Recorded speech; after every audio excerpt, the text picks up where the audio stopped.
Hello বন্ধুরা, আমি নীলাঞ্জনা। তোমরা কেমন আছো? আজ এসেছি আমাদের বাড়ির সামনে কীর্তন হচ্ছে, সেখানে পুজো করতে রাধা কৃষ্ণের মন্দিরে। আর এখানে সব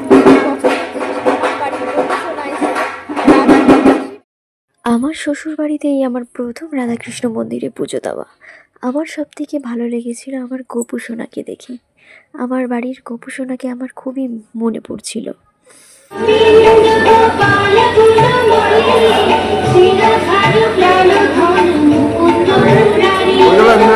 আমি এখানে প্রথম এসে রাধাকৃষ্ণ দর্শন করে নিলাম আর প্রণাম করে নিলাম। আর লোকের মুখে শুনেছি এটা খুব জাগ্রত মন্দির। আমার খুবই ভালো লেগেছিল ঠাকুরের মন্দিরে এসে। আমার প্রতিটা জিনিস আমার এতটা ভালো লেগেছিল কি বলবো। আর এক মনে মনে হচ্ছে তাকিয়েই থাকি। আর এখানে বাজনা দিয়ে ঠাকুরকে পুজো করা হচ্ছিল, আর ওখানে আরতি হচ্ছিল। আমি অঞ্জলি দিয়ে নিলাম।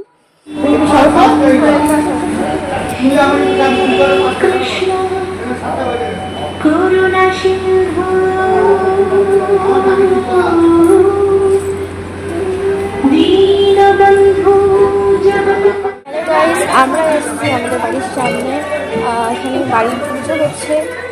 সেই পুজোতে পুজো করতে এসেছি আমি। তো তারই কিছুটা ব্লগ এখানে আমি আপলোড করবো, সেটা তোমরা প্লিজ একটু দেখো। আর কিছু লোক বসে বসে কৃষ্ণ নাম করছিল, আর আমি সব ঘুরে ঘুরে দেখছিলাম। আর ভিডিওটা যদি ভালো লেগে থাকে লাইক কমেন্ট শেয়ার করতে প্লিজ ভুলবে না।